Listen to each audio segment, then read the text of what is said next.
Olá, amigos, boa noite. Hoje, segunda-feira, dia 19 de abril de 2021, e nós estamos aqui retomando os nossos estudos, as nossas reflexões a respeito de várias obras espíritas, como temos feito de segunda a quinta-feira. Hoje, a nossa noite é de reflexão sobre a obra Nosso Lar, de André Luiz, através da psicografia de Chico Xavier. Então agradecemos muito, como sempre temos agradecido, a companhia dos amigos que nos chegam, Cláudia, Silvia, Silvio, que estão conosco, Marcos, são os amigos Tânia chegando, Célia. Boa noite, que Deus nos permita uma noite tranquila, com as reflexões que serão úteis para o nosso existir. Vamos lá, Júlio também presente, Marcos, Abud, são os amigos de sempre conosco e a gente agradece muito, Silvia. Vamos à nossa prece e depois então iniciamos as nossas reflexões desta noite.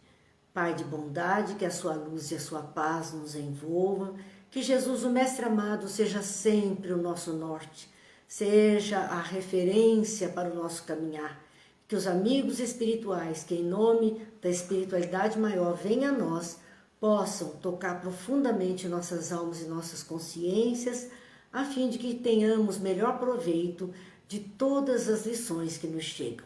Que Deus nos abençoe, Jesus nos ilumine, hoje e sempre. Então vamos lá, meus amigos, Divone, Rosa, Rosângela, Cidinha, sejam bem-vindos, Laura, muito bem-vindos, Vânia. Vamos às nossas reflexões, que nós estamos no capítulo 33, que tem como título Curiosas Observações. É um momento para que nós possamos nos recordar.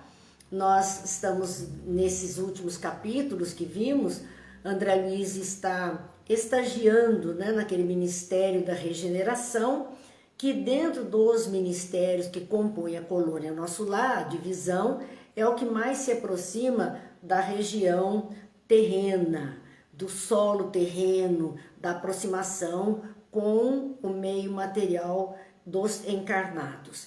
Então ele está exatamente fazendo uma ponte entre a terra e o céu, se pudéssemos usar essa expressão, André Luiz tem uma obra com esse título, mas entre a nossa camada de encarnados, a nossa esfera de encarnados e a primeira esfera de desencarnados, que assim se une para aproveitar ao máximo da desencarnação, com aprendizado, com trabalho, com revisão. E André Luiz está ali para ajudar. Começou por esse ministério para conhecer um pouco mais. Viu alguns casos que ele ficou bastante tocado pela inconsciência, pelo enlouquecimento das pessoas, em razão do próprio orgulho, da vaidade, do egoísmo, dos ódios que alimentamos, da ausência de perdão nos corações.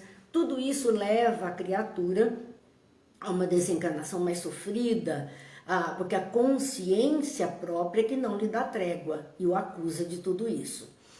Mas André Luiz, ali no departamento do Ministério de Regeneração, eles estavam se preparando para receber a caravana dos samaritanos, que foram buscar criaturas que estavam já em condições de resgate nas regiões mais inferiores. E eles estão aguardando, prepararam todo o pavilhão, 2 pavilhões para receber aquelas pessoas. Enquanto esperavam, nós vimos que em um capítulo anterior, alguém chamou nos portões, era uma senhora desejosa de ser abrigada. E eles acabaram observando que ela não poderia ser abrigada, porque o estado mental, o ódio que ela trazia, a inconsciência, a inconstância dos seus sentimentos, a materialidade que a envolviam, se ela penetrasse aquele ambiente, ela traria perturbação àqueles que estavam dando os primeiros passos na recuperação. Então, por conta disso, é que eles não podem recebê-la. André Luiz então observa muita coisa que até ali ele não tinha visto. Bem, nós temos mais muitos amigos aqui, Beth, Terezinha, Malu, Lília, que estão chegando, estão conosco nesse instante, e a gente agradece mesmo por estarmos juntos, por podermos recomeçar a cada noite. Sandra, boa noite, Ivete, Carol, sejam todos bem-vindos, Cidinha, Divone, muito bem-vindo, Jane, que nós não tínhamos ainda cumprimentado, Dilza, Célia, Dolores, são amigos que estão conosco já há tanto tempo, gente, nós já fizemos 1 ano nesta maratona. Terezinha, Yara, sejam bem-vindos. Neste momento em que ali se encontram, retornaram, não puderam atender aquela mulher, a Lília perguntando qual o capítulo, 33, Lília, 33, estamos começando hoje o capítulo 33, Curiosas Observações. Então, um pouco antes da meia-noite, Narcisa permitiu que André Luiz fosse até o grande portão das câmaras. Aquele mesmo portão que aquela mulher tinha batido, ele teve que atravessar novamente aquele campo de culturas, de várias culturas, daqueles alimentos que seriam processados para alimentação fluídica, mais sutil, aqueles mais apegados ao comportamento terreno, ao comportamento de encarnados. Ele atravessa toda aquela trajetória e pensando, né, os samaritanos deveriam estar nas vizinhanças, já deveriam estar chegando com aqueles que eles foram socorrer. Imprescindível observar a volta para tomar as providências necessárias. Então tinha que alguém estar atento à chegada deles, à aproximação deles, para poder fazer isso mesmo, acudir e tomar as providências necessárias. Faz aquela travessia daquele parque enorme, nós vimos que era um parque muito grande, observando as árvores que ali estavam, as folhas caídas, a noite enluarada. André Luiz, ele se entrega àquela paisagem na noite tranquila, silenciosa, e ele vai então se preenchendo de um bem-estar e de uma sensação de repouso que lhe fazem muito bem. Mas também ele vai ponderando sobre os acontecimentos que ele viveu desde o primeiro encontro com o ministro Clarencio. Esse momento que ele encontra Clarencio e que é socorrido. Ele começa a se lembrar desde ali. Vamos lá, Cidinha mandando muitos corações para todos nós, Edith, Mara chegando também, nós agradecemos, a Edna, sejam bem-vindas, e esses corações todos, como eu digo, são energias poderosas que estão indo para o éter, estão indo como manifestação de alegria, de carinho, de atenção a muitas criaturas necessitadas. E nós também, né? Inclusive nós mesmos que aqui estamos. Então ele vai fazendo todo esse questionamento íntimo, revisitando a sua vivência no mundo espiritual, desde o primeiro encontro. E ele vai fazendo alguns questionamentos. Onde estaria a paragem de sonho? O que era sonho? Na Terra ou na colônia espiritual? Em verdade, qual dos pousos seria o verdadeiro sonho de alguém? O mundo espiritual ou a vida terrena? Ele questionava para ele qual seria a paisagem de sonhos para ele. Questiona mais, que teria sucedido a Zélia, a sua esposa, e aos filhinhos. Ele não tinha notícias, ele não sabia deles. O que teria acontecido com eles? Por que razão, ele questionava, eles davam tantos esclarecimentos para ele sobre questões da vida, de um modo geral, e omitiam qualquer matéria pertinente ao antigo lar que André Luiz habitara. Ele não entendia, porque ele perguntava e não respondiam, e tarefa chegando, tudo eles se dispunham a explicar a ele. No entanto, quando se tratava da família, eles faziam silêncio, eles não davam as informações detalhadas que André Luiz gostaria de ter. Certa vez ele perguntou à mãe e a própria mãe disse: eles estão cuidados. Não detalhou, não disse mais nada. E ele ainda questiona, né? Minha própria mãe me aconselhara o silêncio, abstendo-se qualquer informação direta, não deu informação, nem a mãe dele. Ela só disse que ela ia visitar a família dele de vez em quando para auxiliá-los, mas ela não disse mais nada a respeito disso. Então, ele está com todos esses questionamentos na cabeça, e é normal, qualquer um de nós estaria do mesmo jeito, querendo entender as coisas e querendo saber a razão por conta desses eventos de não se ter qualquer notícia. Vamos lá, ainda boa noite a Rosa, a Maria Geli, a Márcia, Fátima, sejam bem-vindos, Tereza, Thelma, muito obrigada pela companhia que é tão importante para nós. Então tudo indicava a necessidade de esquecer, ele tinha percebido isso, quer dizer, tudo que eles faziam para que ele esquecesse um pouco a sua vida terrena. Era uma necessidade para que ele estivesse bem, que ele se ocupasse de outras coisas e esquecesse um pouco a vida terrena.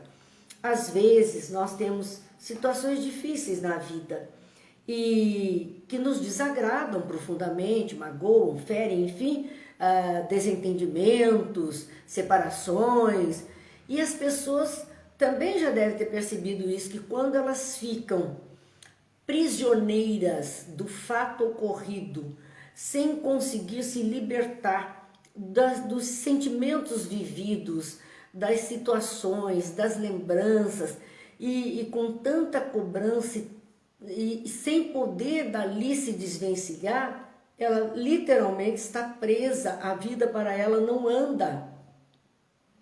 Ela se consome, ela se torna escrava daquela situação.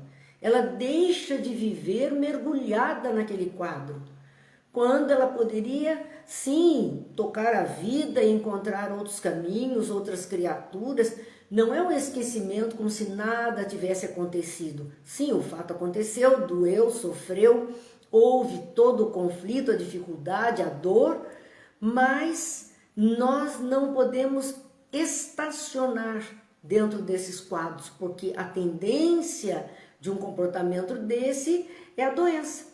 Doenças psíquicas, depressões, vêm pelos caminhos de suicídio, vêm pelos caminhos da loucura, enfim, o desequilíbrio e a desarmonia se fazem presentes. Então nós temos que tomar muito cuidado com esse comportamento. E André Luiz estava percebendo que em nosso lar eles estavam fazendo de tudo para que ele percebesse a necessidade de esquecer, quer dizer, não ficar 24 horas por dia vinculado ao lar, que ele pudesse fazer outras coisas. Então vamos lá, boa noite a Fátima, ao Gil, ao Geraldo, que também estão chegando, boa noite a todos. E aí continua então a narrativa de André Luiz a respeito, sim, daquilo tudo que ele estava vivendo. Ele diz, tudo indicava a necessidade de esquecer os problemas carnais, as situações vividas no lar, no sentido de renovar-me intrinsecamente. Para poder se renovar, para poder se mudar alguma coisa, é preciso dar uma trégua naquilo que é causa da dor.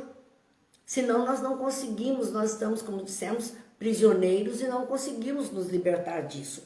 Assim, era no sentido de renovar-se intrinsecamente. E, no entanto, penetrando os recessos do ser, encontrava saudades vivas dos meus. Ele sabia da necessidade para ele poder fazer processo de mudança, mas ele percebia, sim, no íntimo dele, que ele tinha uma saudade imensa da esposa e dos filhos, da família dele. Por que razões do destino estavam agora separados, como se eu fosse um náufrago em praia desconhecida? Não desejava ardentemente rever a esposa amada, receber novamente o beijo dos filhos, e no entanto ele estava como um náufrago, separado de todo mundo. Por que razão Eles estavam assim separados sem poder se reencontrar. Simultaneamente, ideias generosas confortavam-me o íntimo. Ao mesmo tempo que ele sofria com isso, ele tinha pensamentos de reconforto, pensamentos de alegria, de bem-estar. E aí ele está ainda refletindo sobre a própria vida, dizendo: se minha experiência podia classificar-me como náufrago, não devia o desastre senão a mim mesmo. Se a vida dele naufragou, não foi por culpa de qualquer criatura além dele mesmo. Ele já estava reconhecendo que o causador de tantas dores, de perceber que o saldo da vida não foi lá grande coisa e que agora ele nem merecia se aproximar dos dele, não era por culpa de ninguém, não era castigo de Deus, não era nada disso. Era ele mesmo o grande culpado que provocou essa situação. Ele mesmo. Agora que observava em nosso lar vibração novas de trabalho intenso e construtivo, admirava-me de haver perdido tanto tempo com fricoteiras de toda sorte. Interessante isso. Ele percebia em nosso lar o movimento, o trabalho, a utilidade, o envolvimento construtivo para a vida dele mesmo e de outras criaturas. E percebendo que ali era a regra geral, esse tipo de comportamento, ele olhando para a própria vida, ele agora ele estava admirado, avaliando a própria vida, ele estava admirado de ver quanto tempo ele perdeu na vida encarnada, quanto tempo ele perdeu com fricoteiras de toda a sorte. Quer dizer, com mimimi, como nós dizemos hoje. Com essas coisinhas, é um tempo perdido, bate-boca sem sentido, é um disque-disque danado, e aí fica amargurado, aí não quer mais, aí não participa mais, aí não quer viver mais, se enterra cada vez mais, com coisas que os antigos diziam, tempestade em copo d'água. E é mesmo que muitas vezes nós estamos fazendo. Então a gente perde um tempo de vida útil, que seria para o nosso aprendizado, seria para a nossa vida, para nos aplicarmos, para aprendermos, para colaborarmos. Era toda essa intenção. E de repente nós estamos parados no tempo e no espaço por conta de que doeu aqui, doeu ali, mexeram comigo aqui, não gostei disso aqui. E que tempo perdido! Quer dizer, um tempo de vida útil que nós estamos deixando passar. E quando formos olhar que saldo temos para apresentar, nós vamos estar que nem André Luiz, naufragamos vigorosamente, porque simplesmente nos deixamos levar por essas ondas que nos atingem. Vamos lá, boa noite a Lourdes, a Celina, muito boa noite e obrigada por estarmos juntas. Renato também, boa noite. E aqui, então, André Luiz analisava isso. Fricote. Hoje a nossa palavra é mimimi, mas André Luiz usava fricote. Atitudes fricoteiras, atitudes que não vão levar a nada, a caminho nenhum, só preenchendo o tempo com coisa que nem merece o uso do nosso tempo. E ficamos, nessa. Por conta disso, ele viu que ninguém era culpado dele estar como esteve, quanto tempo ele esteve, a não ser ele mesmo. E de agora ele não conseguia nem ter esse acesso mais próximo da família. Não era culpa de ninguém, era culpa dele mesmo. Continua ele a analisar. Amara muito a companheira de lutas e, sem dúvida, dispensar aos filhinhos ternuras incessantes. Sim, ele gostava da família, ele gostava da esposa, ele era um pai que procurava dar, como a gente usa uma expressão popular, dar tudo que pode para os filhos, atender todas as vontades dos filhos. Sim, ele fizera isso, ele tinha essa consciência de amar muito a sua esposa e de querer muito bem aos seus filhos, dispensar a eles ternuras incessantes. Mas ele mesmo colocava um mas na análise da sua vida.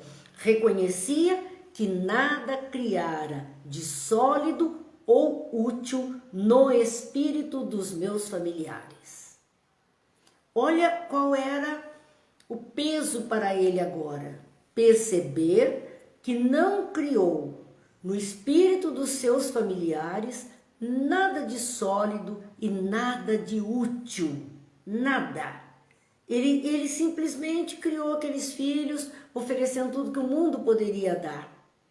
Mas valores maiores ele não conseguiu passar para os filhos. Então, para o espírito, valores sólidos, valores úteis para tornar as pessoas fortes, ele não conseguiu fazer. E era isso que para ele agora era causa, assim, de dor, de pensamentos, de tristeza. Tarde verificava esse descuido. Agora ele percebia que ele se descuidou da moral, da conduta, de alimentar a fé, de tornar essas pessoas mais espiritualizadas. Ele não fez isso, ele atendeu materialmente a família, sempre e muito bem, mas só. E isto não é o suficiente para o espírito, isso é coisa da materialidade terrena, da carne, da vida na matéria. Mas tornar pessoas diferentes, pessoas mais fortes, é outra história. E ele não deu esse testemunho para os filhos, ele não edificou a educação de espírito. Ele propiciou a educação intelectual, formal e informal na vida para eles, mas não a educação do espírito. E de tarde verificava esse descuido. Quem atravessa um campo sem proteger a fonte que sacia a sede, não pode voltar com a intenção de abastecer-se. É profunda essa frase de André Luiz, é como um ditado.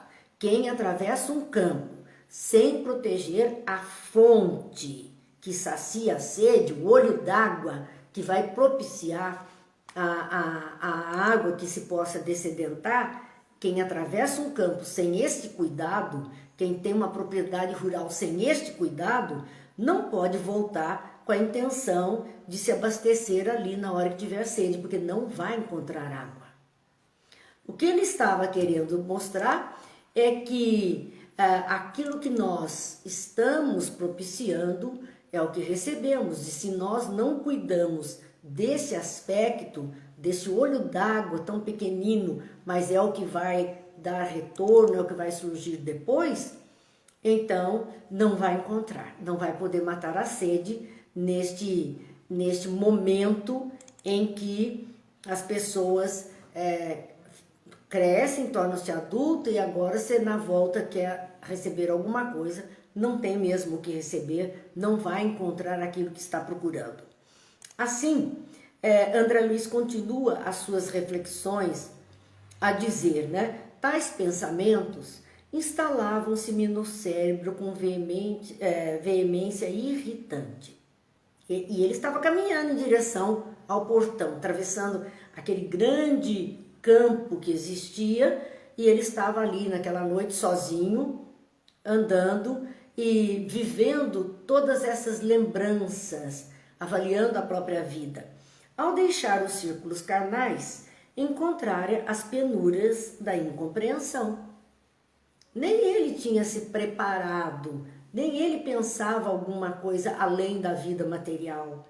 E aí, esses círculos das penúrias e incompreensões, ele ficou mergulhado dentro disso, não encontrava mesmo um caminho. O que teria sucedido à esposa e aos filhinhos, deslocados da estabilidade doméstica para as sombras da viuvez e da orfandade? Veja que ele estava ali ainda preocupado com a condição material deles. Ele era o chefe da família, ele era o provedor da família. E o questionamento dele era esse: o que seria da sua esposa viúva e dos filhos órfãos? A condição de viúva para uma mulher nesse início de século XX já era uma condição difícil, onde não tinha tanta facilidade para trabalho, ela não tinha profissão, eram poucas as que estavam na vanguarda. A maioria vivia para o lar. Então, isso, o que seria dela? Viúva, com filhos, os filhos órfãos. Essa expressão órfã, uma expressão doída, pesada. Eu particularmente vivi essa situação e não gostava. Quando eu era criança, que eu me lembro muito bem, às vezes na escola primária ainda, quando entrava gente para visitar a sala de aula e todos os alunos em pé e a pessoa ia passando, esse aqui é filho, não sei quem, esse é filho, essa aqui é órfã, porque eu era órfã de pai, eu tinha minha mãe, graças a Deus, mas como me incomodava essa palavra, como ela era pesada, e era o raciocínio de época, né? Que André Luiz está preocupado com isso e classificando os filhos dele dessa forma. Então ele sabia do peso dessas palavras para aquelas então crianças que ele deixara no lar. Assim ele raciocinava, e isso tudo aqui, né? Raciocinava dessa forma, quer dizer, os acontecimentos. E inútil interrogação. Ele não tinha respostas. Era de si para consigo mesmo, e então ele não tinha respostas para aqueles questionamentos todos que ele estava fazendo. Torturavam-me as inquirições internas, mas, prendendo-me então aos imperativos do dever justo, aproximei-me da grande cancela. Olha só como o trabalho é bom, como o trabalho nos ajuda. Ele diz, torturavam-me as inquirições internas. Ele poderia ter optado, como muitas pessoas optam, por ficar mergulhado nessas dores e por quê? Por quê? Por quê? E os porquês da vida sem conseguir respostas.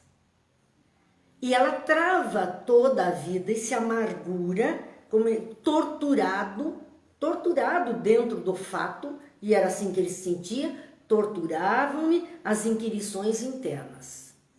Isso é um desassossego para a mente, para a alma, para o coração, é uma mente aflita e ela descompassa, era isso que ele sentia. Mas veja só, porque ele estava prendendo-se, né? Ele estava dentro disso. Mas aí ele se lembra dos imperativos do dever justo, do trabalho. Ele não podia se dar ao luxo de parar tudo na vida para ficar querendo saber os porquês das coisas, sem as respostas, ficar nessas ilações todas. Ele não se agradava disso. Quer dizer, ele percebeu, não, eu tenho um trabalho, eu estou aqui a trabalho. O trabalho é uma bênção, porque ele podia, claro, esquecer um pouco os conflitos internos, os questionamentos, as dores, as angústias, porque eles tinham algo a dar contas, era o trabalho dele. Então ele diz ali, prendendo-me então aos imperativos do dever justo, era o dever dele, aproximei-me da grande cancela, investigando além, através dos campos da cultura. Então ele vai atravessando tudo isso, toda essa distância entre o ministério da regeneração e os portões das muralhas que protegem nosso lar. E assim ele vai através dos campos plantados, aquela noite, a serenidade, a beleza. Ele acaba se demorando alguns minutos entre a admiração e a prece. Como foi bom ele lembrar do trabalho que ele tinha que executar, porque ele estava num momento de lamentação, sem respostas. Ele poderia optar por ficar parado se lamentando, ou lembrar, não, eu tenho que fazer alguma coisa, seguir adiante e observar toda a beleza que estava em torno dele. E aí então, o que ele faz? A prece. Ele parou alguns minutos entre a prece e a admiração por tudo aquilo que é da criação divina que estava em redor dele. É uma bênção. Porque aí ele consegue o próprio reequilíbrio. Vamos lá, boa noite, Patrícia, Aurélio, Regiane, sejam bem-vindos, Roseli, muito boa noite. Instantes depois que ele está se aproximando dessa grande cancela, desse portão, é muito interessante esse relato, porque ele diz assim: divisei 2 vultos enormes que me impressionaram. Ele sozinho, de noite, atravessou um campo de plantação, só a luz do luar, chega lá numa porteira e tem 2 vultos enormes. Olha o susto de André Luiz, porque ele disse assim, pareciam 2 homens de substâncias indefinível, semiluminosa. Ele viu fantasma. Ele estava ali vendo 2 vultos enormes, alguma coisa que ele percebia que não era um corpo sólido, até como o dele no mundo espiritual, perispírito semelhante ao dele, que ele se via como um encarnado. Era algo diferente e com luminosidade. Então ele se assustou diante daquela imagem que ele estava vendo. Dos pés e dos braços desses 2 grandes vultos, que pareciam 2 homens, pendiam filamentos estranhos, e da cabeça como que escapava um longo fio de singulares proporções. Então ele via alguns ligamentos, alguns liames saindo dos braços, né, e dos pés desses homens, uma irradiação como parecendo filamentos, e um grande fio saindo então da cabeça deles para algum lugar distante que ele não sabia precisar. Para ele era uma figura inusitada, sim, nunca tinha visto algo com essa característica. Tive a impressão de identificar 2 autênticos fantasmas. Não suportei. André Luiz ficou com medo. Ele está no mundo espiritual e ficou com medo de fantasma, com medo de morto. Ele nem parou para pensar que ele também estava desencarnado, que ele também estava naquilo que poderiam chamar de fantasma. E de repente ele vê 2 criaturas com aquela aparência. Ele diz, tive a impressão de identificar 2 autênticos fantasmas. Não suportei. Cabelos iriçados. O cabelo do André Luiz levantou. Ele se assustou mesmo com aquelas imagens. Voltei apressadamente ao interior. Pernas para que te quero. Ele não ficou nem para ver. Virou e voltou para dentro do ministério, atravessou o campo tudo de novo, foi lá atrás da Narcisa outra vez. É interessante a gente ver isso, porque realmente você é pego de surpresa e se não tem ideia do que possa ser, sendo uma novidade, há que se assustar. E todas essas histórias que nós temos, nós mais velhos especialmente, onde se contavam muitas histórias de fantasma, na hora de dormir a gente quase morria de medo para dormir. Acho que a gente dormia era de medo, porque as histórias de fantasma eram muitas. Imagine a mente criativa, ele então ficou com o cabelo todo em pé, voltou apressadamente para o interior. Inquieto, palavras dele, inquieto e amedrontado. Ele não negou que ele estava com medo, de jeito nenhum. Inquieto e amedrontado, expus a Narcisa a ocorrência, notando que ela mal continha o riso. A Narcisa teve que se segurar para não dar risada de André Luiz, porque ele estava apavorado contando o que ele tinha visto, e ela então, segurando o riso, é que ela vai conversar com ele. Então ela explica para ele naquele instante, ora essa, meu amigo, e mostrando um bom humor para com ele, não reconheceu aquelas personagens? Também eu, por minha vez, diz Narcisa, experimentei a mesma surpresa em outros tempos. Quer dizer, quando ela também teve uma experiência desse tipo, ela passou pela mesma surpresa que André Luiz. Ele nem prestou atenção em nada, ele voltou correndo e se assustou mesmo com aquilo. Então, ela diz que ela também passou pela mesma experiência em outros tempos. Agora, olha de verdade o que era aquilo que André Luiz se apavorou e achou uma coisa do outro mundo. Ele já estava no outro mundo e achou que era do outro mundo. Trata-se de poderosos espíritos que vivem na carne em missão redentora.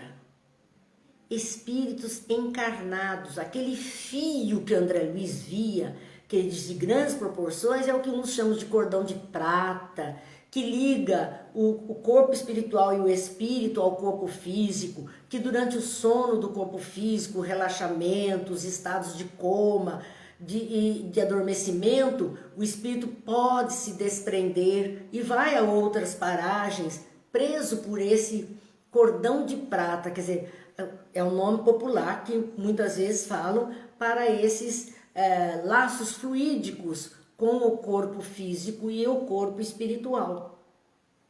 Então, o que ele viu, Narciso explica, são poderosos espíritos que vivem na carne em missão redentora e podem, como nobres iniciados da eterna sabedoria, abandonar o veículo corpóreo, transitando livremente em nossos planos.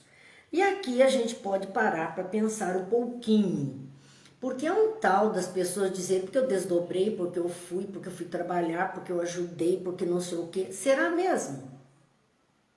Quando nós estamos ouvindo Narcisa, que é uma dirigente de departamento no mundo espiritual, dizendo que são poderosos espíritos, as pessoas estão se dando muito poder, quando não é tão real assim. Poderosos espíritos que estão encarnados em missão. Não são espíritos que estão encarnados simplesmente para provas e expiações. São espíritos com condição de assumir tarefas, missões, estão na carne em missão redentora. E podem, como nobres iniciados da eterna sabedoria, não é qualquer espírito, são espíritos iniciados nessa eterna sabedoria. Então, eles têm um grau de elevação muito grande, são esses protetores espirituais que estão aqui circulando, encarnados no meio de nós, de todos nós, nos nossos meios do mundo, em todos os pontos do mundo. Por isso que a gente tem a certeza que não está só. E que, por mais que nos pareça o caos, por mais que nos pareça que esse mundo está todo de perna para o ar, eles estão aqui entre nós.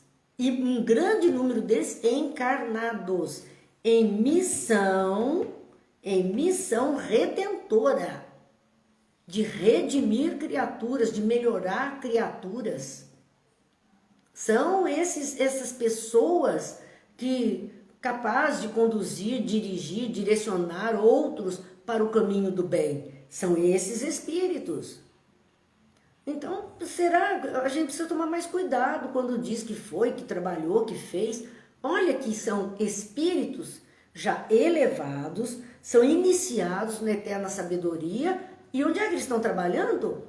No solo terreno, na crosta terrena, e levando até a porteira de entrada no departamento mais grosseiro de nosso lar, que é a regeneração. Eles estão ali no submundo do mundo espiritual, trabalhando. E aí o povo na sua caminha gostosa aqui acha que vai, que vem, que faz, que ajuda. Não tem muito sentido, nós precisamos prestar atenção, porque esse é um trabalho, não é para os fracos, não. É para gente muito forte. É para gente muito equilíbrio. Você viver numa zona de guerra, uma zona de conflito, uma zona de dor, uma zona de perturbação, uma zona que oferece uma condição de espaço físico terrível.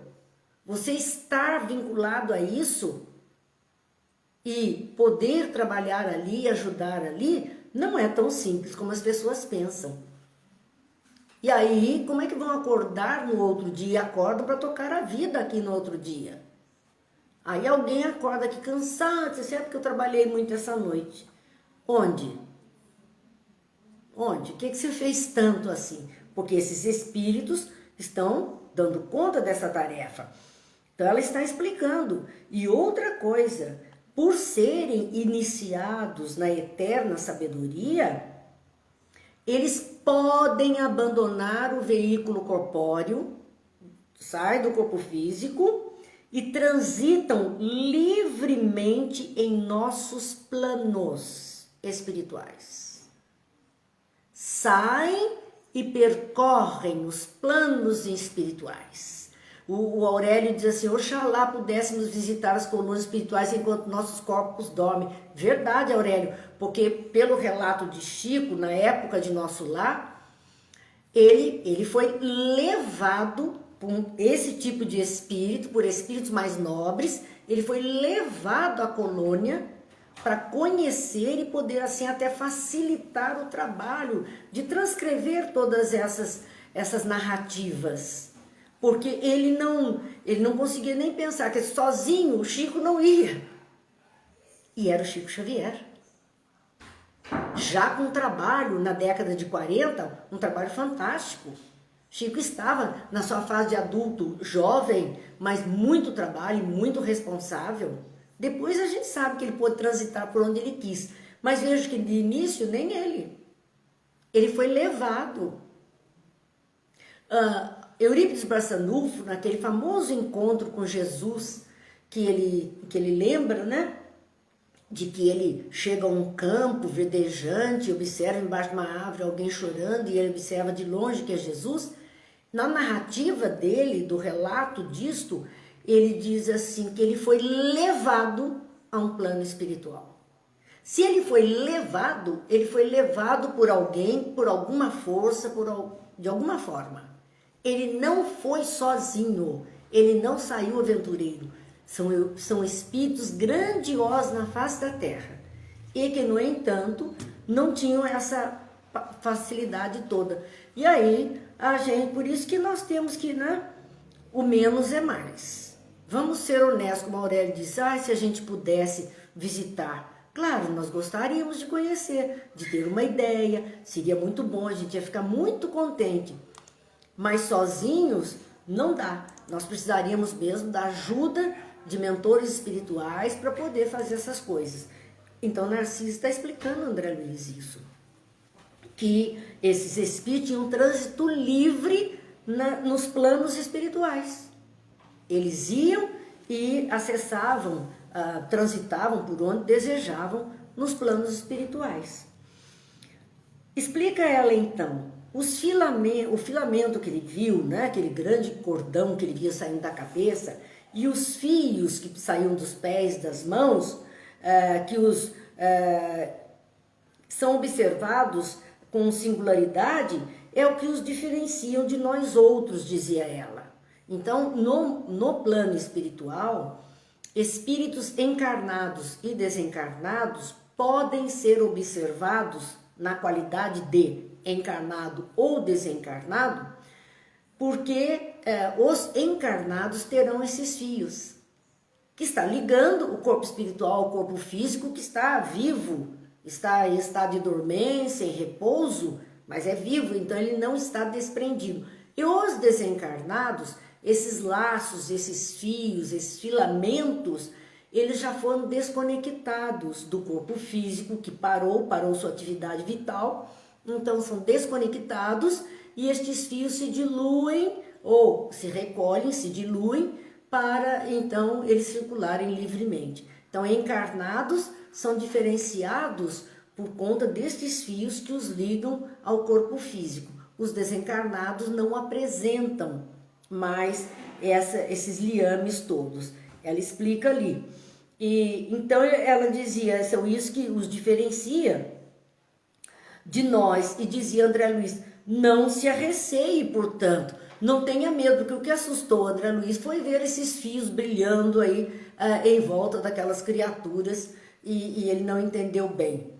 Assim, não se preocupe com isso, é só um sinônimo de que são espíritos encarnados de alto poder para estar iluminando, né, irradiando luz e uma certa luminescência, não é para qualquer um mesmo. Os encarnados que conseguem atingir estas paragens, que paragem onde eles estavam, nosso lar? Vamos nos lembrar? Onde estava Narcisa, André Luiz, onde essa conversa estava acontecendo?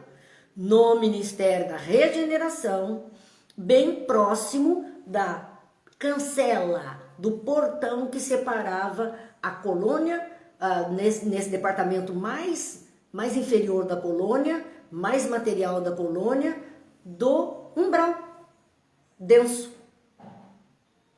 Olha onde é que eles estavam, ali, não lá nas esferas divinas, né, da sabedoria, as esferas do amor, as colônias, não, eles estavam ali, na mais próxima do ser humano encarnado.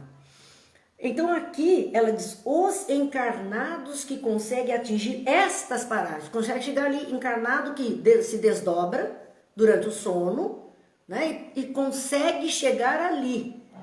São criaturas extraordinariamente espiritualizadas. Para chegar à colônia, mesmo no departamento mais denso que ela apresenta, tem que ser espírito extraordinariamente espiritualizado, apesar de obscuras e humildes na terra. Isso é uma ressalva muito boa, porque muitas vezes nós confundimos pessoas em destaque como pessoas merecedoras de uma espiritualidade e que já atravessaram os portais todos, as 7 esferas, os 7 céus. Não. Grandes espíritos estão aqui na face da Terra encarnado como pessoas muito simples, muito humildes e obscuras, quietinha lá na região dela, no cantinho dela, e ajuda um e ajuda outro, e faz isso e faz aquilo, acode aqui, acode ali, e ninguém não está saindo de jornal, não está indo para televisão, não é destaque, é ignorada, o que é uma bênção. Para poder fazer um bom trabalho, é uma bênção. Porque quanto mais ibope, quanto mais projeção, mais difícil é a pessoa se manter com essa característica de humildade e permanecer quietinha no seu canto. Então é o que Narciso está explicando. Os que conseguem chegar até lá, são esses, extraordinariamente espiritualizados, apesar de obscuras, desconhecidas. Não são pessoas tão conhecidas assim, não são médiuns de projeção, grandes nomes da mediunidade, não. Tem muitos aí totalmente apagadinhos. Basta que a gente considere que Chico falou que Emmanuel reencarnou no ano 2000. Lembram-se? Nós estamos em 2021. Ser encarnado mesmo, como disse Chico, ele está fazendo 21 anos este ano. Este ano fazendo 21 anos. É um jovem adulto, porque hoje nós estamos vendo que com 21 anos as pessoas já estão aí, muitos já concluíram a faculdade, já estão na luta. Nós vemos aí políticos, área jurídica, médicos, muito jovens, muito jovens. Emmanuel pode estar no meio desse povo, totalmente desconhecido ainda, totalmente ignorado pelas pessoas. Diz também o Chico que ele estaria reencarnado no interior de São Paulo, do estado de São Paulo. Quem sabe? Ele pode dar uma força agora, com seus 21 anos e a cabeça que tem, o coração que tem, dar uma força para esse estado de São Paulo e esse Brasil. Porque as tarefas, eles não vieram sem tarefas. Ele está aqui com tarefas preciosas. Então nós vemos que muitos estão aí desconhecidos. E quer dizer que este espírito, que nós conhecemos com o nome de Emmanuel, nessa última encarnação dele, estando aqui, ele não consegue fazer esse trânsito, ele não tem essa maturidade espiritual suficiente? Com certeza sim, com certeza sim. O Aurélio está nos lembrando aqui da questão 401 de O Livro dos Espíritos, em que nós visitamos os sítios espirituais de acordo com as nossas preparações e necessidades para a execução de nossas tarefas. É verdade. Semelhante atrai semelhante. Aquilo que nós estamos semeando é o que vamos cultivar. E, de acordo com o que precisamos fazer, é para lá que nós somos levados para receber alguma ajuda e orientação para podermos executar aquilo que devemos fazer em nossas vidas. Então, continua Narcisa conversando com André Luiz, e aí ela diz a ele então, vamos até lá, temos 40 minutos depois da meia-noite, que já passado, que André Luiz tinha ido quase meia-noite. Aconteceu tudo isso, ele voltou correndo para Narcisa, então ela diz, temos 40 minutos depois da meia-noite. Os samaritanos não podem tardar. Então, diz ele, satisfeito, voltei com ela para o grande portão. Agora sim. Agora ele sabia quem eram aqueles homens que estavam lá no portão. Ele estava junto com Narcisa, não estava mais sozinho, e estava preparado, então, de alguma forma, para ver os acontecimentos. E aí eles tinham que ir para aguardar os samaritanos. Lobrigava-me ainda, a enorme distância, os dois vultos que se afastavam de nosso lar tranquilamente. Quando eles foram chegando, os dois já estavam indo embora. Aqueles dois espíritos já estavam indo embora. A enfermeira contemplou-os, fez um gesto expressivo de reverência, a hora que eles eram espíritos bastante elevados, que Narcisa cumprimentou e exclamou, estão envolvidos em claridade azul. Era a aura, né? O campo áurico, como nós costumamos dizer, o campo mento-eletromagnético, como fala André Luiz, a irradiação luminosa, eram envolvidos em claridade azul. Devem ser dois mensageiros muito elevados na esfera carnal em tarefa que não podemos conhecer. Pela irradiação do campo mental, que é o que compõe a nossa aura, então eles identificavam o tipo de espírito.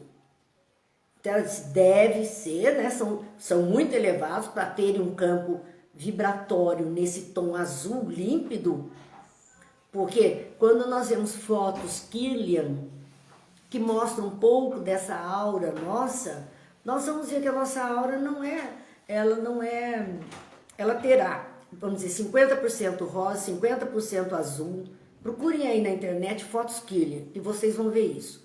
Ou 25 de cada um compondo ali, porque o rosa é a irradiação da vida terrena, das coisas materiais, e o azul é o nível de espiritualidade. Indo até para o violeta, que é um nível mais alto de espiritualidade.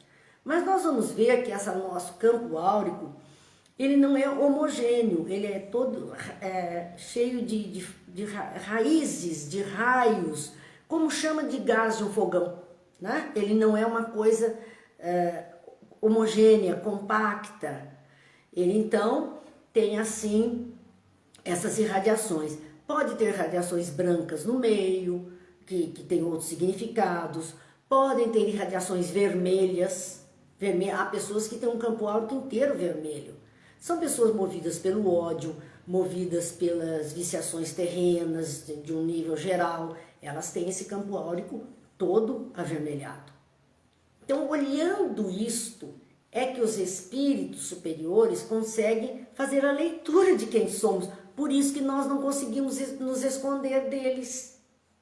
Dizer uma coisa como aquela mulher fazendo cara de coitadinha na porta de nosso lar, e ela era uma abortadeira oficial. Então, a gente vê que não adianta querer esconder, porque esse é o nosso retrato, ali está retratada a nossa vibração, o nosso campo mental, o nosso campo emocional, e por isso eles nos leem. Observam perfeitamente aquilo que somos. Por conta disso, ela diz, olha, eles estão envolvidos numa claridade azul. Devem ser, então, 2 mensageiros muito elevados, que para manter esse campo áurico nessa tonalidade que eles estavam se apresentando, dizia que devem ser 2 mensageiros muito elevados na esfera carnal. Então eles deveriam estar fazendo alguma coisa muito preciosa na vida terrena em favor das criaturas que estavam encarnadas. Verdadeiros trabalhadores do bem na face da terra, em tarefa que não podemos conhecer. A tarefa, o que eles faziam, ela não conseguia identificar. Ela identificava quem eles poderiam ser pelas próprias vibrações e com essas vibrações, que trabalho eles podiam executar, mas não objetivamente qual trabalho estavam ali então realizando. Ali estivemos minutos longos parados na contemplação dos campos silenciosos. Em dado momento, porém, a bondosa amiga indicou um ponto escuro no horizonte, enluarado, e observou: lá vem eles. Então ela identificou que a equipe de trabalho, os samaritanos, estavam chegando. Naquele momento já se aproximavam de nosso lar para então processarem o socorro necessário. E agora nós vamos ter que deixar essa chegada deles para a semana que vem. Se Deus quiser, segunda-feira que vem, continuaremos para ver agora a chegada dos samaritanos, trazendo os socorridos que foram dessas regiões mais dolorosas do mundo espiritual e que André Luiz então ia ajudar a socorrer. Bem, é uma pena, Tânia, que pena, é verdade, a gente gosta tanto desses relatos que é uma pena, mas que a gente continua se Deus quiser. Lembrando que amanhã, terça-feira, nosso dia do Livro dos Médiuns, estamos nos finaizinhos do Livro dos Médiuns para podermos futuramente entrarmos no estudo da obra O Evangelho segundo o Espiritismo. E vamos à nossa prece, né? Nossa prece hoje, vamos fazer nossa prece de Cáritas, que assim a gente aproveita essa prece desse grande espírito, né, que se identificou simplesmente como Cáritas, numa noite de Natal, numa reunião mediúnica, para poder nos trazer coisas tão belas do mundo espiritual e palavras tão preciosas em forma de oração. Deus, nosso Pai, que sois todo poder e bondade, dai força àquele que passa pela provação, dai luz àquele que procura a verdade e ponde no coração do homem a compaixão e a caridade. Deus, dai ao viajor a estrela guia, ao aflito a consolação, ao doente o repouso. Pai, dai ao culpado o arrependimento, ao espírito a verdade, à criança o guia, ao órfão o pai. Senhor, que a vossa bondade se estenda sobre tudo o que criastes. Piedade, Senhor, para aqueles que não vos conhecem, esperança para aqueles que sofrem. Que a vossa bondade permita aos espíritos consoladores derramarem por toda parte a paz, a esperança e a fé. Deus, um raio, uma faísca do vosso amor pode abrasar a terra. Deixai-nos beber nas fontes desta bondade fecunda e infinita, e todas as lágrimas secarão, todas as dores se acalmarão. Um só coração, um só pensamento subirão até vós, como um grito de reconhecimento e de amor. Como Moisés sobre a montanha, nós vos esperamos com os braços abertos. Ó poder, ó bondade, ó beleza, ó perfeição, e queremos de alguma sorte merecer a vossa misericórdia. Deus, dai-nos a força de ajudar o progresso, a fim de subirmos até vós. Dai-nos a caridade pura, dai-nos a fé e a razão, dai-nos a simplicidade, para que nos transformemos em espelhos, onde se possa refletir a vossa divina imagem. Que Deus nos abençoe, que Jesus nos ilumine, que os bons amigos espirituais possam amparar a todas as necessidades terrenas e que estes bons espíritos que estão por ora encarnados na face da terra tenham a força, o amparo para executar a missão a que vieram, de ajudar o mundo neste momento de regeneração de tantas mudanças e provas de expiações tão duras. Que Deus nos abençoe, Jesus nos ilumine a consciência de todos aqueles que estão na direção dos vários países, estados e cidades deste nosso mundo inteiro, especialmente desse nosso Brasil, necessitado de ser verdadeiramente a pátria do Evangelho e o coração do mundo. Que Deus nos abençoe.